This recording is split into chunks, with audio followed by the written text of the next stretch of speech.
La première nuit de Yule, célébrée la veille du solstice d'hiver, est une période de transition profonde. Dans de nombreuses traditions païennes, cette nuit est célébrée la nuit des mères. C'est une période de révérence envers les déesses, les ancêtres féminins et les énergies maternelles de la divinité. Bonjour à tous, je suis Marie Weber, je suis sorcière et numérologue, spécialisée dans le houdou et dans la sorcellerie élémentaire. Si ces thématiques t'intéressent, je t'invite chaleureusement à t'abonner, car chaque jour, je te crée une nouvelle vidéo de contenu qui parle de ces sujets.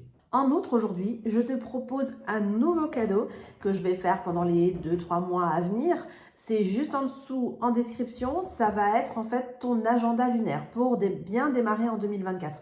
Donc dans cet agenda, je te propose toutes les dates de Sabbat, d'Esba, liées aussi aux planètes. Tout est gratuit, comme ça tu ne peux louper aucune préparation de rituel en amont. Tu as tout qui est à disposition, tu as juste à cliquer sur le lien en barre d'infos.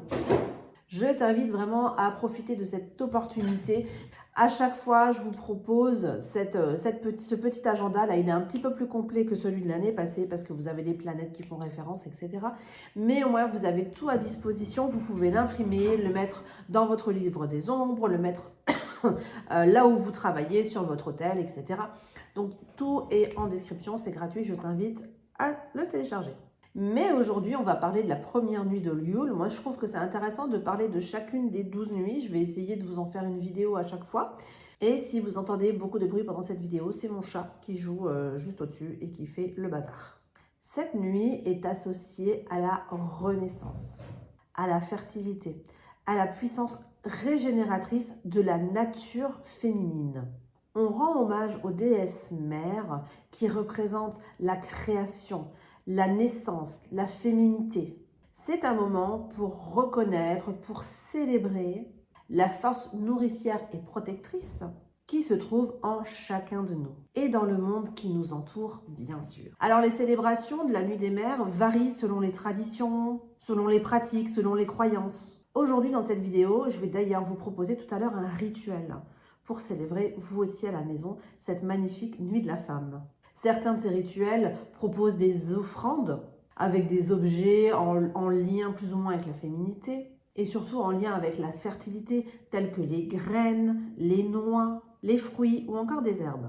Les bougies, mon chat il s'éclate avec ma plante, les bougies allumées représentent bien sûr le retour de la lumière et des prières et des méditations sont effectuées pour honorer les énergies maternelles divines.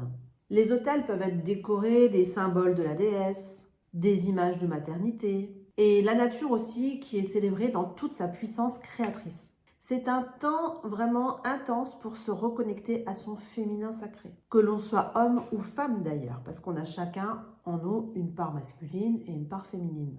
C'est aussi un temps important pour honorer les femmes importantes de nos vies, telles que nos mères, nos grands-mères, des personnes qui se sont particulièrement occupées de nous, des tantes, enfin peu importe. En bref, la première nuit de Yule, c'est une période riche de signification et de rituels dédiés à la féminité sacrée, à la création, à la renaissance. C'est une invitation à se connecter à la force maternelle universelle qui réside en nous et dans le monde qui nous entoure. J'espère que cette exploration de cette première nuit de Yule vous a été informative et surtout inspirante. Si vous avez des rituels ou des expériences spéciales que vous voulez partager, n'hésitez pas à l'écrire en commentaire. Maintenant, on va passer au rituel de la première nuit de Yule. Évidemment, comme je suis en retard sur toutes mes préparations, j'ai un bazar. C'est le meuble où je veux faire mon hôtel. Je vais le débarrasser, le nettoyer et on va préparer tout ça. Donc, ce ne sera pas l'hôtel que je vais faire pour Yule. Je vais en dresser un autre, mais je vous montre celui que je vais faire pour cette première nuit. Après, une fois que la vidéo est terminée, je vais enlever. Je vais garder la base que je vais mettre et je vais l'adapter pour quelque chose de plus général par rapport à Yule. Okay ?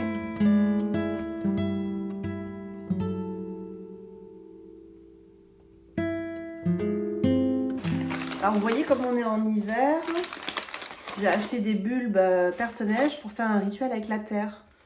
Ça, c'est des choses qui sont très intéressantes quand on a des intentions au mois de décembre, au mois de janvier, quand on est dans l'hiver, c'est intéressant de travailler avec l'élémentaire. Donc souvent on va planter hein, pour faire pousser une intention.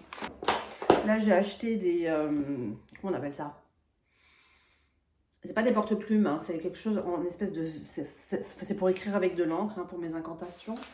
Je vous ferai un retour parce que celui-là, je l'ai vraiment payé pas cher. Je sais pas ce que ça vaut, donc je vous ferai un retour bientôt. Je vous le mettrai sur Insta. Donc ça, ce sont les nappes que je vais utiliser pour faire mon hôtel. Je les ai passées, je les ai nettoyées il n'y a pas longtemps. Donc il y aura du blanc pour représenter la neige. J'adore mettre une nappe blanche quand c'est un hôtel en hiver. Et il y aura le vert des sapins aussi.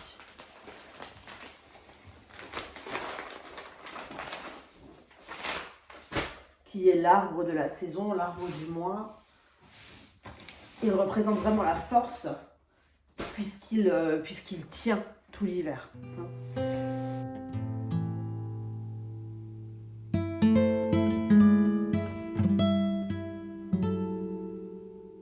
Alors vous n'êtes pas obligé de tout le temps vous acheter du matos hein, quand vous voulez faire un hôtel. Pensez à la récup, ce qui est beaucoup plus éco-responsable, qui fait du bien à la nature. Moi par exemple, comme d'hab, je ne l'ai pas repassé. Vous savez que c'est pas mon truc, si vous connaissez mon vidéo, chaque fois j'oublie de repasser, je ne prends pas le temps. Je les nettoie mais je les repasse pas. Par exemple, ça c'était une couette d'édredon à mes parents. Donc voilà, c'est la récup. Je crois que j'ai jamais acheté une nappe pour faire un hôtel. À chaque fois je récupère à gauche, à droite, ou alors j'achète de l'occasion. Le sapin est aussi un excellent matériel, comment dire, ingrédient quand vous voulez faire des rituels pour la protection et pour la force. La protection parce qu'il a ses pics, enfin du moins c'est comme ça que je les vois, hein, chacun a sa façon de voir sa sorcellerie. Moi je le mets en protection parce qu'il a ses épines et donc il peut éloigner le mal, ou alors je le vois vraiment dans la force puisqu'il tient tout l'hiver. Alors je vous invite à mettre des bougies blanches et des bougies dorées. Ça va représenter la lumière et la renaissance. Et je viens de voir que ma bougie dorée que je m'étais achetée pour l'occasion est cassée.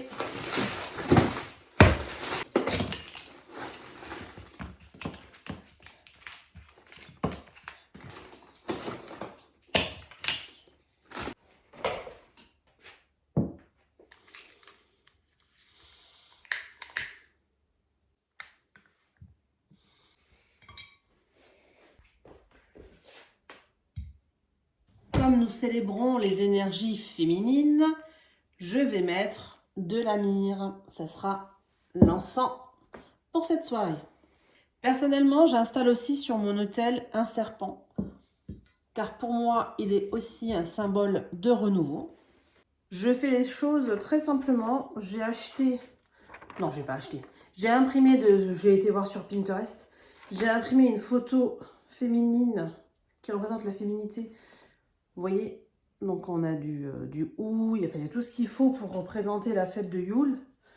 Et je m'étais acheté des cadres chez Action pour 3 francs 6 sous. Et ça, ce sont les cadres que je vais mettre cet hiver sur l'hôtel.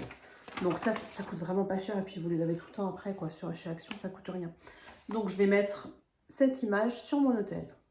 Donc voilà, pour symboliser, donc les couleurs qui sont importantes pour symboliser ces fêtes de solstice d'hiver sont à mettre sur votre autel le rouge, le blanc, le doré, le vert sapin. Ok, ça ce sont vraiment des couleurs importantes.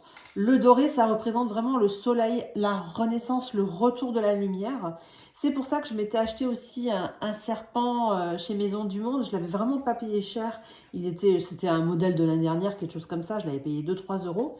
Je l'ai pris parce qu'il était doré. Alors pour moi, le serpent est déjà symbole de renaissance, puisque à cause de sa mue, hein, à chaque fois, qu'il renaît de sa mue, entre guillemets. Bonjour Minou. Donc je l'ai acheté parce qu'il était doré. Donc la bougie est dorée pour cela. J'ai pris le cadre aussi pour ça. Et il faut mettre aussi, enfin non, il faut rien. Vous faites comme vous voulez. Moi, j'aime bien mettre aussi un objet qui représente le ventre maternel. Donc, j'ai choisi le chaudron qui, pour moi, est vraiment le symbole de la transformation, de la renaissance et du ventre maternel.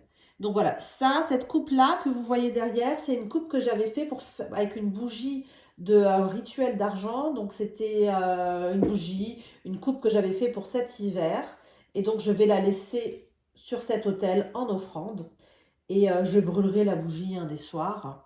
Donc voilà, je crois qu'on a fait le tour. Maintenant, je vais vous montrer le rituel. Le soir de la première nuit de Yule, je rajouterai 2-3 photos de mes ancêtres féminins, ok, pour les célébrer eux aussi. Vous aurez besoin de bougies blanches ou dorées représentant la lumière et la renaissance, de l'encens. Personnellement, j'ai choisi de la myrrhe puisque c'est un encens dit féminin, des images et des statues de déesses mères ou de divinités féminines si vous en avez, des objets symboliques liés à la fertilité ou à la maternité. Disposez votre autel avec les bougies au centre entourées d'images ou de statues de déesses mères. Ajoutez les objets symboliques si vous en avez. Placez l'encens à côté. Asseyez-vous devant l'autel, prenez quelques respirations profondes pour vous centrer. Allumez l'encens et concentrez-vous sur sa fumée. Visualisez la lumière et la chaleur se répandre autour de vous. Ressentez la présence des énergies maternelles et divines autour de vous. Récitez une invocation ou une prière qui honore la féminité sacrée et l'énergie maternelle. Vous pouvez utiliser des mots qui vous sont personnels ou choisir une invocation traditionnelle. Prenez quelques instants pour exprimer votre gratitude envers les femmes importantes dans votre vie, que ce soit des ancêtres, des figures maternelles, des amis ou des déesses auxquelles vous vous connectez. Vous pouvez écrire dans un carnet vos intentions pour cette période de renaissance. Réfléchissez sur ce que vous souhaitez voir fleurir dans votre vie, vos projets, vos désirs de croissance personnelle et de connexion avec la nature. Prenez les bougies dans vos mains et visualisez la lumière se propager dans votre espace, illuminant l'obscurité et apportant la chaleur et la vitalité. Exprimez vos bénédictions pour cette période à venir et pour les énergies féminines qui vous accompagnent. Laissez les bougies se consumer d'elles-mêmes pour clôturer le rituel. Merci d'avoir regardé cette vidéo. Avant de partir, je te rappelle d'aller télécharger ton agenda lunaire avec tous les sabbats, les esbats, c'est-à-dire les pleines lunes de 2024. Et il y aura aussi toutes les correspondances planétaires pour chacune de ces pleines lunes. Donc c'est juste en barre d'infos, tu as juste à cliquer sur le bouton et à télécharger. Tout est tout à fait gratuit pour le moment. N'oublie pas également de t'abonner pour ne louper aucun contenu quotidien de sorcellerie ou de numérologie. Si cette vidéo t'a plu, n'hésite pas à liker juste en dessous. Ça m'encourage à te créer toujours plus de contenus qui répondent à tes attentes. À très bientôt sur ma chaîne et merci encore. Bye!